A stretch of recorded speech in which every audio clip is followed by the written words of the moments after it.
কুপওয়ারায় আবারও জঙ্গি হামলায় নিহত সমাজকর্মী। গতকাল সমাজকর্মীকে লক্ষ্য করে গুলি। জঙ্গি হামলায় নিহত সমাজকর্মী গুলাম রসুল। এলাকা ঘিরে রেখে তল্লাশি সেনা।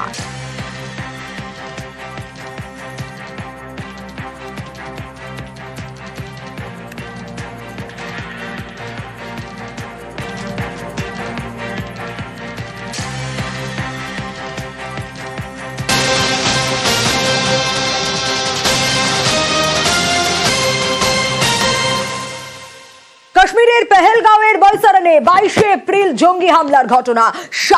26 জনের প্রাণ চলে যাওয়া। নজরে রয়েছে 14 জঙ্গি সহযোগী। 14 কাশ্মীরি যুবকের তালিকা গোয়েন্দারা তৈরি করেছেন। লস্কর হিজবুল মুজাহিদিনের সঙ্গে যোগ সন্দেহভাজনদের। পেহেলগাঁওয়ের 5 জঙ্গিকেও সাহায্য এই 14 জনের, যাদের তালিকা ইতিমধ্যেই তৈরি করা হয়েছে। জঙ্গিদের গ্রাউন্ড লেভেল সাপোর্ট দেওয়ার অভিযোগ। 14 জনের খোঁজে অনন্তনাগ পুলওয়ামায় চিরুনি তল্লাশি। সন্দেহভাজন অনেকেরই বাড়ি গুড়িয়ে দিয়েছে নিরাপত্তারক্ষীরা।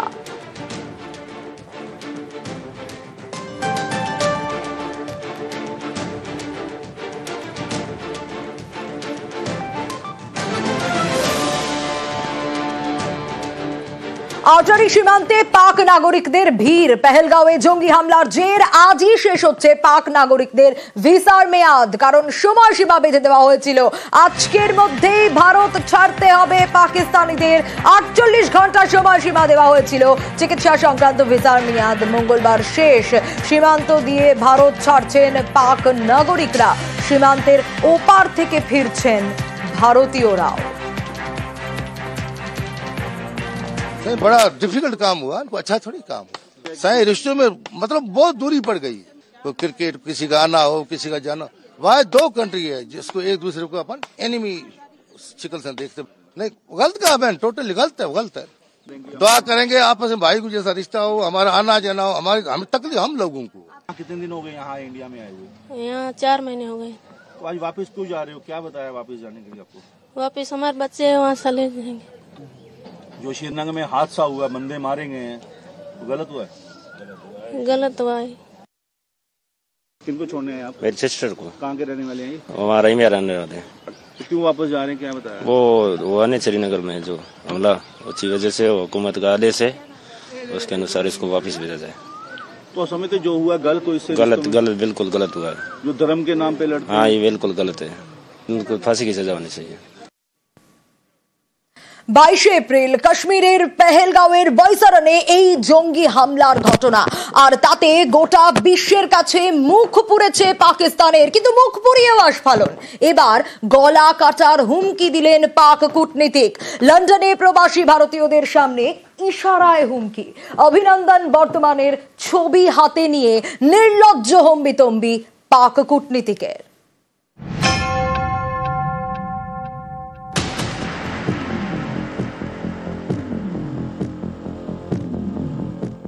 ইশারায় হুমকি, বুঝিয়ে দিচ্ছেন গলা কেটে দেব। ইনি পাক কূটনীতিবিদ কর্নেল তৈমুর রাহাত। লন্ডনে পাক দূতাবাসের সামনে দাঁড়িয়ে হুমকি দিলেন প্রবাসী ভারতীয়দের।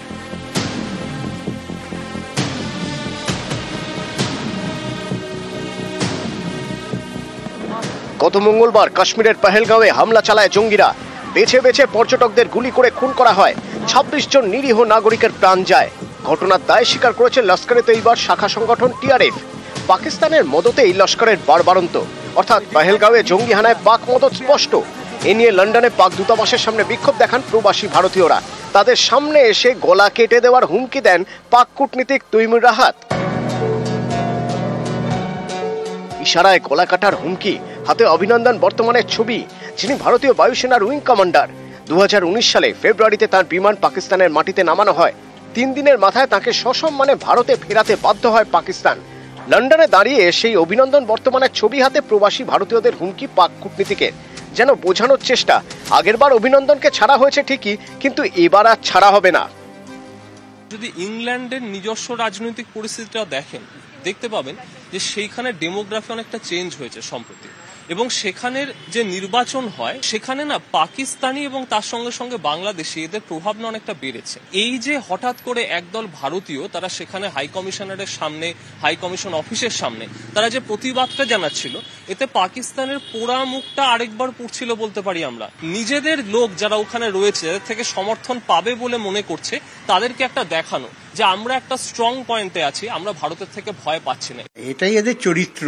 এরা চেষ্টা করছে যে যাতে এরকম ভাবে আমাদের ওপর অকথ্য ভাষা, অকথ্য অ্যাক্টিভিটিস দেখিয়ে মানে যাতে আমরা আগে ওদের অ্যাটাক করি, সেটাকে বিশ্বকে জানাবে দেখো যে ভারত আমাদের অ্যাটাক করেছে। এইটা হচ্ছে এদের একটা পলিসি হতে পারে।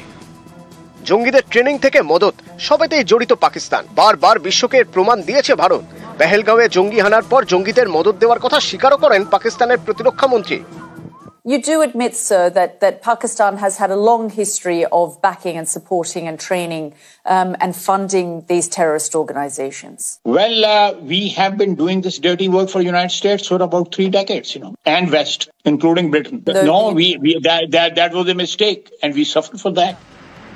লস্করের শাখা সংগঠনের জঙ্গি হানার দায় স্বীকার, প্রতিরক্ষা মন্ত্রীর স্বীকারোক্তি। তারপরেও পাকিস্তান আছে পাকিস্তানেই, তাদের কোনো লজ্জা নেই। লন্ডনের দূতাবাস থেকে প্রবাসী ভারতীয়দের গলা কাটার হুমকি পাক কূটনীতিকের।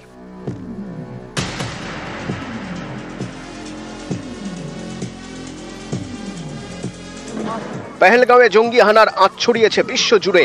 অস্ট্রেলিয়ার মেলবোর্নে জঙ্গি হামলার প্রতিবাদে বিক্ষোভ দেখান প্রবাসী ভারতীয়রা। পতাকা, ব্যানার, প্ল্যাকার্ড হাতে বিক্ষোভ স্লোগান চলে মেলবোর্নের ফেডারেশন স্কোয়ারে।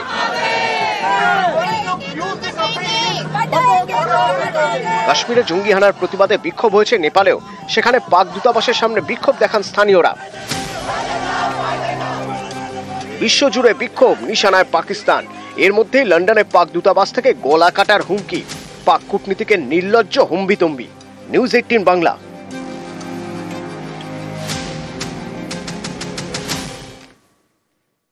আর কাশ্মীর মানে ডাল লেকের কথা সবার আগে মনে আসে। এই ডাল লেকেই তো পর্যটকদের ভিড় নজরে আসতো, কিন্তু 22শে এপ্রিল জঙ্গি হামলার পর এখন তো ভরা মরশুম, কিন্তু সেই ডাল লেকের ছবিটা দেখুন, একেবারে অন্য ছবি। ফাঁকা হোটেল, ব্যবসায় মার খাচ্ছেন ব্যবসায়ীরা।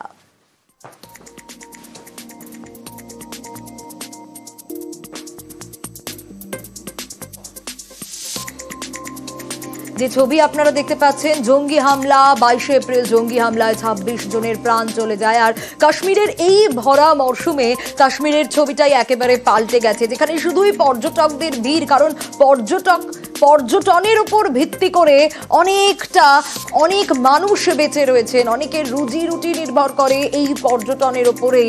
আর সেই কাশ্মীরের ডাল লেকের ছবিটা একেবারে অন্য ছবি। জঙ্গি হামলার পর ভরা মরশুমেও একেবারে ফাঁকা, হোটেলগুলোও ফাঁকা। স্বাভাবিকভাবেই ব্যবসায়ীরাও তাদের ব্যবসায় মার খাচ্ছেন।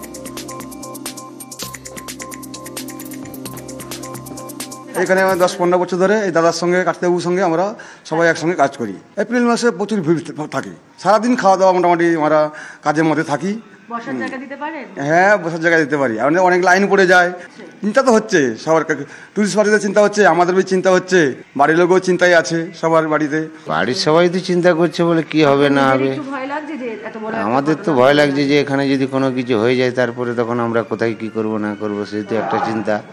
তারপরে দ্বিতীয়ত আমাদের এইসব ব্যবসা কাজ থাকবে কিনা, হোটেল যদি বন্ধ হয়ে যায় তখন আমরা কোথায় যাব, কি করব, এরকম নানা রকম চিন্তাধারায় পড়েছি। 22 তারিখে এসেছি বেড়াতে। কাদেরকে নিয়ে এসেছে? আমার ছেলে, বৌমা, নাতি। আচ্ছা, তো 22 তারিখে এসেছেন, সেদিনই তো পেহেলগাঁওয়ের ঘটনাটা ঘটেছে। হ্যাঁ, আমরা এসে শুনলাম যে 22 তারিখে পেহেলগাঁও এরকম ঘটনা হয়েছে। তারপর আমরা মোটামুটি সেদিনকে কোথাও যাইনি, তার পরের দিন একটু ঘুরতে গেছিলাম আর কি। না, এখানে কিছু ভয় নেই, এখন সব জায়গায় সিকিউরিটি জোর করেছে, আর্মি পার্সন, সিআরপিএফ সব জায়গায় দিয়েছে। যেমন আমরা গুলমার্গে গেছিলাম, সোনমার্গের ওদিকে গেছিলাম, সেখানেও দেখেছি পর্যাপ্ত পরিমাণে সিআরপিএফ দিয়েছে। আমাদের এটা সেকেন্ড টাইম। আমরা 2018-তে এসেছিলাম, তখন আর্টিকেল 30A লেগেছিল, দুদিন স্ট্রাইকে পড়েছিলাম, তারপর আমরা থেকে গেছি। কিন্তু আমাদের গভর্নমেন্টের উপরে পুরো বিশ্বাস আছে, তো এখানে যথেষ্ট দেখলাম সিকিউরিটি প্রচুর আছে, ভয়ের কিছু নেই। ঠিক আছে, আমরা এমনি গুলমার্গ গন্ডোলা ঘুরেছি, ভয়ের কিছু নেই, কারণ নেই। আমরা পেহেলগাঁওটা না গেলেই হলো আর কি।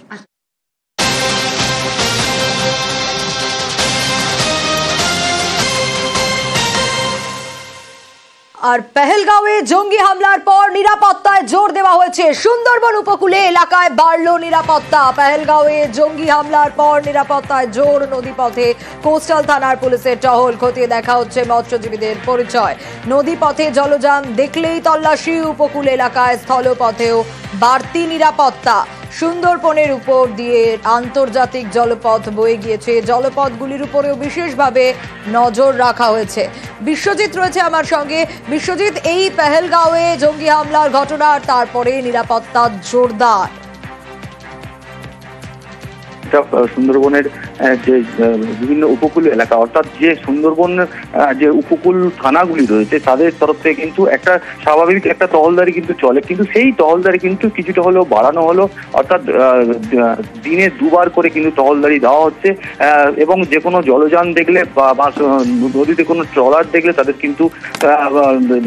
কিন্তু খতিয়ে দেখা হচ্ছে তারা মৎস্যজীবী কিনা। কারণ এই মুহূর্তে তুমি জানো ব্যান্ড পিরিয়ড চলছে, এই মুহূর্তে কোনো ট্রলার কিন্তু সমুদ্রে থাকার কথা নয় এবং সেই কারণেও কিন্তু এই চেকিং চালানো হচ্ছে। তার পাশাপাশি যে স্থলভাগ অর্থাৎ যে রাস্তাগুলি রয়েছে সেই সমস্ত রাস্তাগুলিতেও কিন্তু নজরদারি চালানো হচ্ছে এবং মাঝে মাঝে নাগা চেকিং করা হচ্ছে। রাত্রেবেলা করে থাকছে নাগা চেকিং এবং এখান দিয়ে বেশ কয়েকটি কিন্তু যে আন্তর্জাতিক জলপথ রয়েছে, যেমন বাংলাদেশ তেমন অন্যান্য দেশেরও জাহাজ কিন্তু এই হুগলি নদী বরাবর কিন্তু ঢুকছে এবং সেই জায়গাতেও কিন্তু এই সমস্ত গঙ্গাসাগর কোস্টাল থানা থেকে শুরু করে যে সমস্ত উপকূল থানাগুলি পড়ছে তাদের যে এফআইবি বোর্ড রয়েছে সেই এফআইবি বোর্ডে করে কিন্তু টহলদারি চালানো হচ্ছে। একেবারে সেই ছবি আমরা দেখাচ্ছি।